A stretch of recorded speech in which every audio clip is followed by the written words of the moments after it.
Well, hello everyone. My name is Jaime Jacobsen, and I'm really excited to talk to you today about asking the right questions of scientists and staff that you may be collaborating with. So I am really passionate about science communication. I am working to help develop and expand a university center for science communication at Colorado State University, which is in Fort Collins. We're about an hour north of Denver, Colorado. So I both direct the center and I'm also a faculty member at the university in journalism and media communication.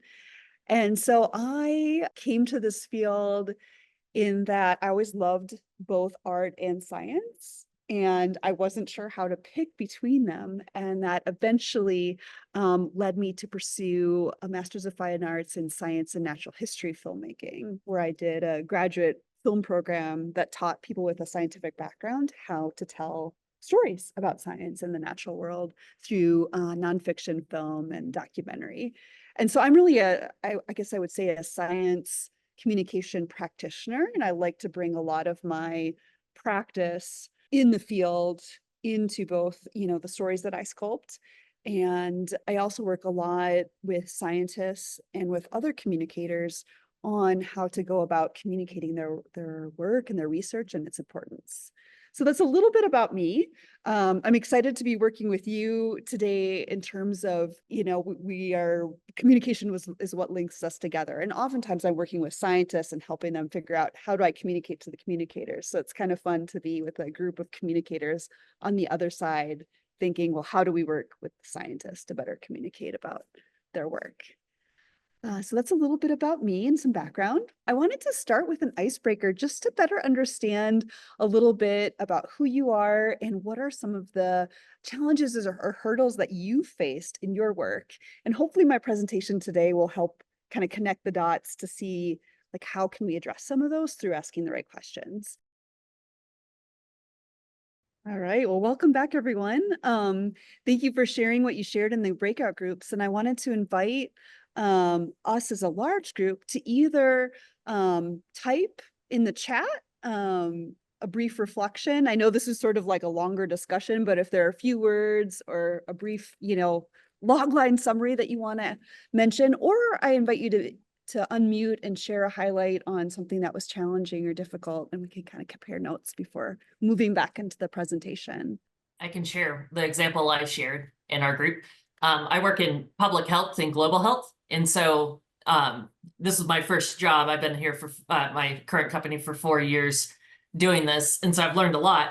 We work in Northeastern US as well as Africa. So when trying to communicate to the general public or potential donators about what we do, we have to really go into that human-centeredness and the empathy and everything.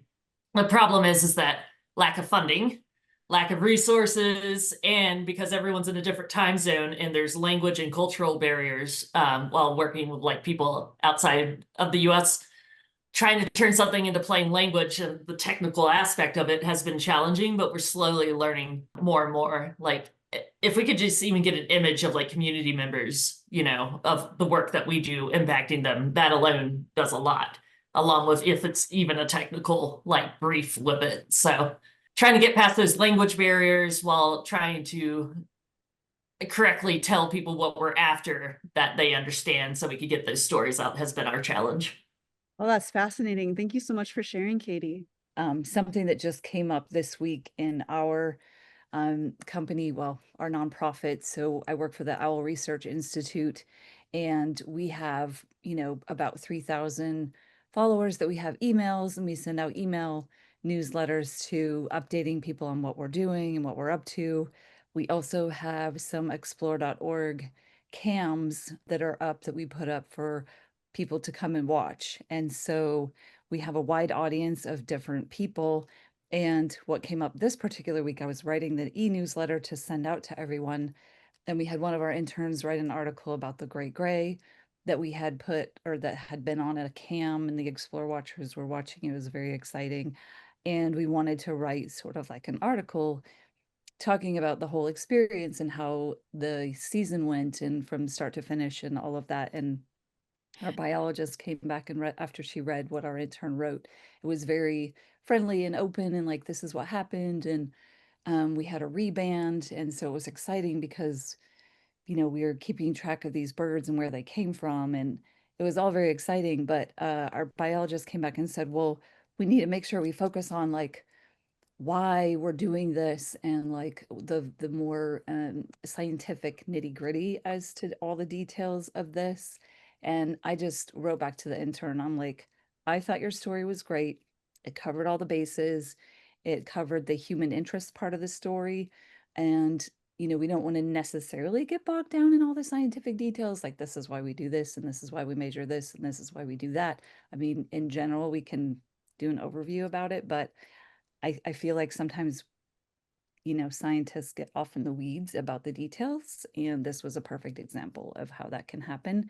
And it's all about finding the balance, because I don't know that our readers, the general public, wants to know every single detail about every single aspect that we measure and keep track of and why. So yes, is definitely a struggle, and that's why I'm here, because it's always good to learn more about that. But thank you. Fantastic. Thank you so much for sharing. And I'm seeing this echoed a lot in the chat as well, that it seems to be a common theme of trying to move from the big picture or how to get, away from the in the weeds, granular, super zeroed in, focus on results or details. And this actually isn't in my presentation per se. I'm going to talk a lot about the 3 M's of messaging framework, which is what I coach scientists on.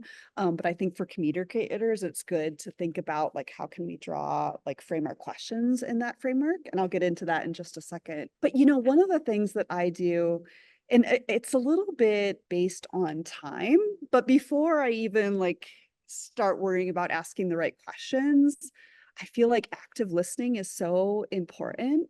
And that's what so many of you have pointed out, is that a lot of times a scientist or a researcher, whoever it is, they're so passionate about what they do and they just want to get it out. They want to share it. They want you to listen to them. It's so important to them.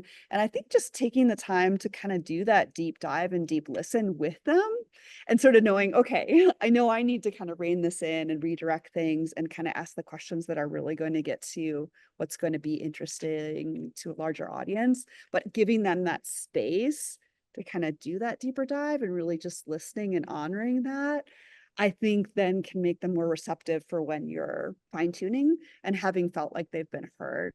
So I think that would be the first thing I would say in terms of just how can we avoid that? I think sometimes it's just leaving space for that up front and then trying to get into, I think Nicole mentioned that kind of greater why, why is that important? Which is ultimately where we want to go as communicators, right? In the chat, jargon, the challenge of jargon is a big one, and getting lost in the weeds. That the story might be more interesting is the process and the doing the science rather than the results of the science is an interesting thing that was shared in the group. Fantastic. I have actually a section on jargon in my presentation, so this might be a good chance to loop back to that. I'm happy to kind of take questions as we go and then also circle back to some of the great points in the chat that we haven't addressed yet. I just wanted to give a little bit of a roadmap in talking specifically now about the 3 M's of messaging framework for crafting messages and how we can try and draw those messages out of the folks that we're interviewing. So that framework is miniature, memorable, and meaningful. So the miniature, that resonates really well with what we were just talking about, again, just kind of getting out of the weeds and thinking about really how do we boil that message down. The second component is memorable. And that's thinking about how can we really collaborate with our interviewees to craft an immersive and transportive story. And then the meaningful is just connecting the content of what you're sharing as a communicator to what your audience cares about. So these are the 3 key: miniature, memorable, and meaningful. And I'm going to take a few minutes to talk about each of these today with some specific examples to elaborate further. And these, the American Association for the Advancement of Science has a lot of great references for science communicators. And this is specifically a part of their communication toolkit. So miniature, let's dive into that first one. So one thing that I like to think about that can help, I think, in dialing that message in and getting out of the weeds, so to speak, is thinking about goal setting for science storytelling. And sometimes it's really useful not only to reflect as a communicator in terms of what are my goals in communicating about this research or this project, but actually even turning that on to the scientist or the staff member that you're working with about what are their primary science communication objectives or goals, because that can kind of help us, again, kind of get back to the important part, what really matters in our story. And so there's kind of three key categories that can be helpful in thinking about primary goals. So, asking them or thinking about, the purpose of your communication. Are you trying to highlight work that is being done towards solutions and the importance of a particular project and, achieving or identifying or moving towards solutions and meaningful change? So that can help us identify those talking points that then work our way into our communications. Maybe it's about cultivating connections between different communities, different stakeholder groups, and that's really what's important to the person that you're interviewing or important to you that you want to draw out. Or it could be the last one, perhaps the goal centers really on informing and inspiring the audience. So that's another kind of big goal category that their work and your communication may center on. So you can read more about goal setting through the Story Collider, and John Besley and Anthony Dudo's book, Strategic Science Communication, if you're interested in exploring this further. So thinking about, sometimes the points in italic here are things that I would suggest potentially asking the folks that you're interviewing, so what are 3 key points that you'd like people to know about your work? Or it could be your project or, kind of fill in the blank for, the specific thing that you're trying to communicate about, but kind of encouraging the folks that you're interviewing to really narrow in on what is most important. So sometimes just thinking in threes can be helpful when you give people a concrete number. And one of the reasons we think in threes is, at least within the Western cultural, storytelling framework and convention, the 3-act narrative structure goes back to Greek drama, beginning, middle, end, those 3 acts. It's something that we're really used to. And of course, I'd like to recognize that there are other storytelling structures in other cultures and parts of the world. But here in Western culture, this is something that tends to resonate, and we're used to thinking in this way. It's also really effective because 3 points, the audience can remember that info and then share it back and share it out. If we start getting 5, 6, 7 points, people kind of lose track. So I think just, thinking about, I'm going to go back a slide now. What again is our objective here? Let's say we're talking about how a particular project helps us solve drought issues in the West or address drought issues. So we're working towards solutions here. And what are 3 key points that we want the audience to know about that particular project and how it helps us more effectively use water and manage our water resources, just hypothetically. So that is the first thing, just thinking about making our message miniature and thinking in threes. Okay, so memorable is the second aspect of the 3 M's of messaging framework, and really thinking as communicators, how are we making our message memorable, and working with our scientists and our staff members at our organization to help them go on that journey to identify experiences and memories and stories that are memorable. And so one of the things I like to think about is story archetypes for science communication. And in terms of, how can we go about framing their work? And so there's a lot of different story archetypes, but 2 that might be particularly useful that you've probably deployed or could deploy in the future. The first is the researcher story, which is really looking at what drives, say, a particular staff member or scientist that you're working with. What inspires them? What drives them? What is their story in terms of what led them to this work? What drives them to do the project or the research that they're doing? And so that's one archetype that you might be able to inquire about.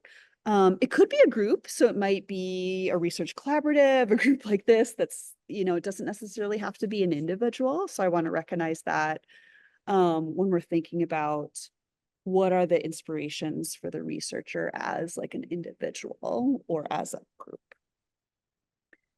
Another story archetype that might be useful is thinking about the impact story, which is really looking at what is the impact of their work. And so this could be a great way through this lens of thinking about how to bring to life the voices or experiences of people or communities that are touched by their work, and not just the individual, say, scientist or staff member, but like a much broader, range of voices and perspectives.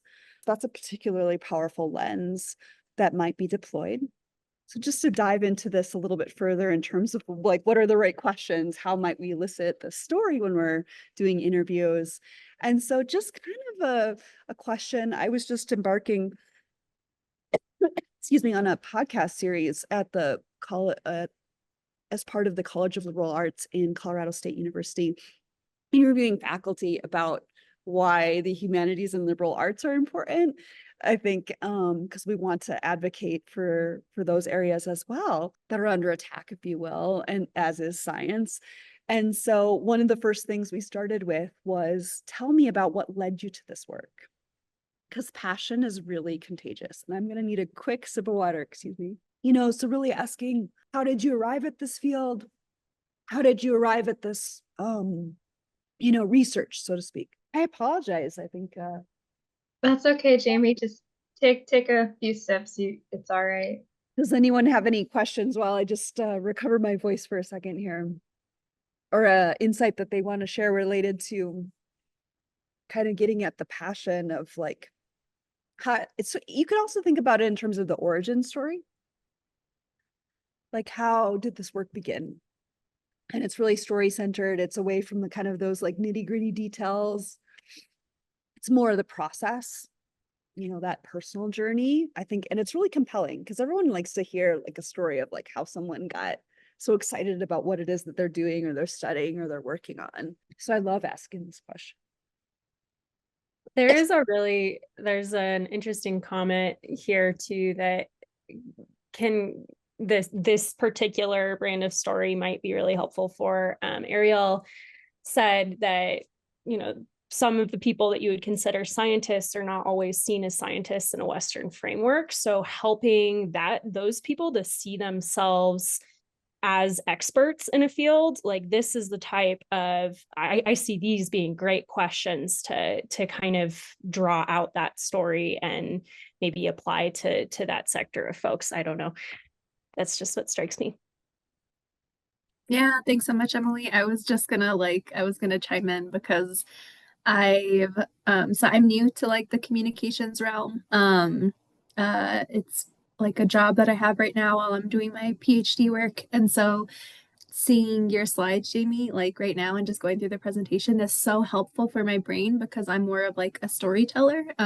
That's like who my grandparents are as well, in a more traditional sense, like in my tribe back home. And so seeing like the shaping of like a communication strategy that's more around like how do you actually tell a story and kind of what are some of those key parts, like whether that's a Western framework, an Indigenous framework, or so many others. How do you use that to kind of guide like what you're sharing about certain pieces of information, whether that's like a scientist story or whether that's a like new research article that's come out and we're trying to make sure that it's digestible to the masses as opposed to just those who are in a specific field and have a very narrow background. And so just in general, like I am so happy that I'm here to just listen and learn. Thank you so much for that comment, and hope my voice is going to hold out. But that's really just lovely. I think it's a really human-centered lens, and it's using a framework like this is a nice way to think about how one's family, how one's community, how one's culture impacts the work that we do. And it's a nice way to weave, I think, those really important factors in formations that affect our identities and our experiences and connect them to the work it is that we do. So thank you for that. Looking at the second archetype that we talked about previously, the impact story. Just a few words on that, really highlighting who it is that's impacted by the work. And it might not just be humans. It might be worth mentioning. It could be flora, fauna, ecosystems that are impacted. So when I say community, I mean that kind of in the broadest sense of the word. And, prompting the folks that we're talking to or interviewing for our storytelling and communication to tell us about a person or a community that's been touched by your work, and really asking, well, what did this impact look like? How did it unfold? How do you go about thinking about this impact? And I think that can help, again, kind of get us back at the process where we're seeing people and places that are being transformed by a particular project. That can be really powerful in terms of our storytelling efforts. So I think this is another really powerful lens and sort of line of questioning that can lead us into those impactful stories. One thing, so we're still on the memorable aspect, which is the second M of the 3 M's of memorable framework. And when we're thinking about these archetypes and getting folks to tell us about what inspired them to do this work, or how our people or communities being impacted by it, I think it's worth mentioning, kind of adding another level onto that, or layer, in referencing narrative transportation theory. So narrative transportation theory really references this idea or feeling of being immersed in another world. And so I put water on this slide in part because I used to swim competitively. I've always loved the water. And so me personally, when I think about being immersed in kind of another world, I first think of like being immersed in like an aquatic world in water. But it could be, any world really. So thinking about how immersion can touch it on all your senses, what you see, what you hear, what you can touch or feel, taste or smell. And so, from a theoretical framework, Dr. Melanie Green, her article, Transportation in the Narrative Worlds, is a great reference, talks about how audiences who are more transported are more likely to adopt the beliefs, attitudes, and behaviors that are implied by the story.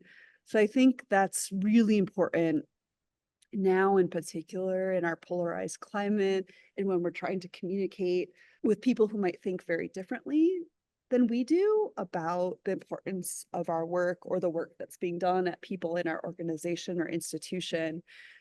If we can engage in narrative transportation, our message, I think, can be more impactful and help people who think differently connect to the beliefs and attitudes and behaviors that are being communicated about. So this is a really powerful tool. And so just to add on to that really quickly, immersion in the imagination. I really love Walter March. He's a film editor and media theorist who's edited films such as The English Patient, The Godfather, and more recently in documentary Particle Fever, which is kind of a funky physics film. But he says the arts and oral stories possess a built-in escape valve of ambiguity simply by virtue of their sensory incompleteness, an incompleteness that engages the imagination of the audience. And so regardless of what medium we're communicating with, like, let's just say we're making a podcast, we just really have words and sounds. So we're thinking about painting a picture for our audience or our readers or our listeners to transport them into the world of this research or this project that we're communicating about. And how can we really do that in a memorable way with words, sounds, imagery, or some sort of combination thereof? And so sometimes I really, this might be more of a follow-up question to a scientist or a staff member, but asking them to kind of take us back to a pivotal moment when they were inspired to go into this field of work, let's say.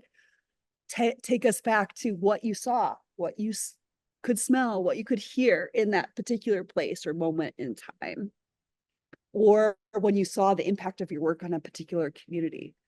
Again, kind of really like building up a sensory immersive experience of what you saw, heard, felt, smelled, could touch, like at that pivotal moment in time, can be a really powerful question that elicits some great anecdotes.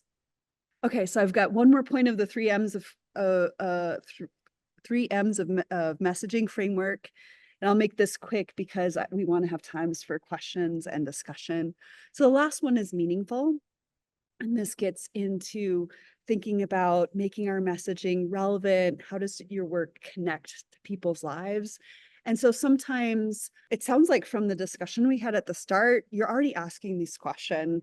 And sometimes I feel like it's like we have to kind of talk about all the details before we can circle back to this. So I would actually say it's not only about asking the right questions, but sometimes it's about the order of our questions. And you can certainly start with this, but sometimes we have to get the other stuff out of the way before we can really think, like kind of circle back to like, why should we care? Like, why does this matter? What makes this project relevant or meaningful?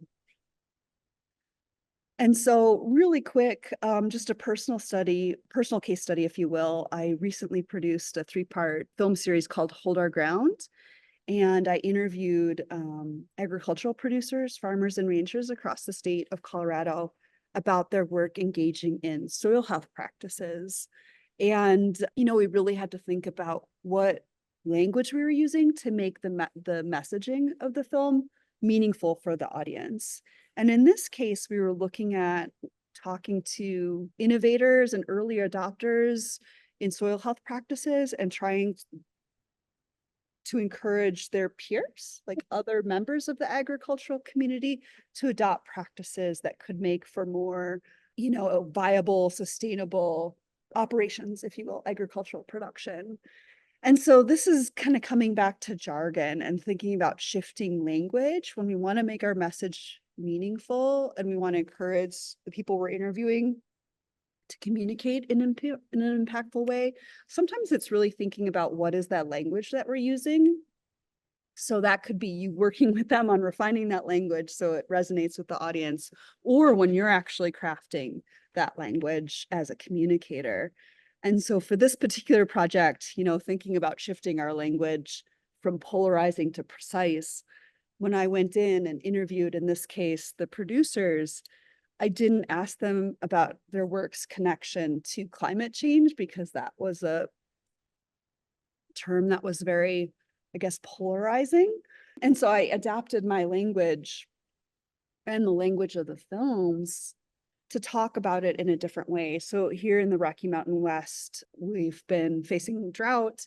And so talking about diminishing precipitation levels was in fact more precise and less polarizing than talking about climate change. So I think part of that was, listening to the testimony and thinking about what language could be incorporated in the story so that it is meaningful to the audience. And when I work with scientists, I also think about, encouraging them. Let's say they're giving an interview and they're talking about their work, like what words have you used that might be jargon in your field or might be red flags for someone who thinks differently than you if you're trying to kind of communicate across the aisle, and how could you reframe that in a way that's more precise and less polarizing? All right, so I think this is my summary, and I just wanted to say thank you so much for listening today to this presentation. And I think I'm really excited just about the possibilities that you have as communicators to shape how conservation work is communicated. And so I encourage you to experiment with deploying the 3 M's of messaging framework to ask the right questions and then also craft that compelling content. I would encourage you to ask questions that really focus on the human impact and why this work matters. I think it's really a positive strategy to prompt scientists and staff to think about vivid sensory details, and you can use those anecdotes to craft a more immersive story that makes your communication memorable. And lastly, I encourage you to encourage the scientists and staff that you're working with to reflect on what matters to the audience that they're trying to communicate with. who you're trying to communicate with in order to incorporate relevant language that really makes that message meaningful. All right. Thanks so much, everyone. And I think it's time for discussion and questions or sharing your projects. So we've got a question in the chat. For those of you with science backgrounds, did your coursework include a class on communications? And I'll say that for my wildlife biology background, I had a technical communications course that had nothing to do with actually communicating science. So I'm curious if other folks have had similar or different experiences than that. Yeah, just to echo what you just shared, Nicole, that was also my experience where it was very like a broad communications course that covered, I think, like multiple disciplines. Like there were many of us in that space that were like English, natural resource majors, and engineering majors. So, but it was helpful in the sense of being able to they encouraged it to be tailored to your own field. But as a graduate student right now, like that has not been a required course, and I'm in human dimensions of natural resources. And so a very interesting thing to be lacking. So the project that I had in mind when I registered for this is we are in a committee that I'm on. We are working on a one-pager that's supposed to kind of advertise and get people excited about this 100-page Colorado Forest Resilience Planning Guide. And when we wrote a draft, and we had like a bunch of people in the room. We had practitioners, we had a couple of county commissioners, and basically we came up with like the need for this one pager is somehow to simultaneously get politicians excited about this document, practitioners excited about this document, and like basically anyone else. It's like the audience is so broad for this one pager. And so I've been asking some of these questions like, why are we excited about this? How do we want people to use this? But I'm really struggling with how to condense it to a million different audiences. Like how do we tailor something like that? That's a really good question. Is it possible? This is something we did for the Hold Our Ground series because the Colorado Department of Agriculture kind of had a similar problem where it was like, we want to communicate to all these different audiences. We ended up doing kind of a short film episode for each audience. One was farmers, one was ranchers, and one was more like the public and policymakers, if you will. So I don't know if that's an option to have like a one page for the policymakers versus a one page for the public. Because yeah, sometimes it's hard to do it because the messaging is different, right? I suppose if you could only have one page, there could be like a section that this is the relevance or importance for policymakers and why it matters to their constituents. And you just kind of have like those sections in the document. Or it could be just trying to look at where do those different stakeholder groups' interests intersect and just kind of focusing on those overlapping areas that are going to matter to the different groups that you're communicating with, but are commonalities. That's my gut instinct, but it's a difficult problem. I think and I'm glad you mentioned that because sometimes the demand is to communicate with everyone all at once, and it's just not practical. It's like we need different stories and different approaches for different audiences to really have audience-centered messaging. Great. Yeah, thank you. I will probably explore all of those options. We did suggest maybe doing separate one pagers and that got vetoed. So I won't do that one, but I like the idea of either finding common ground and or kind of just blatantly separating out like, hey, politicians, here's for you, that kind of thing. So thank you. Thank you.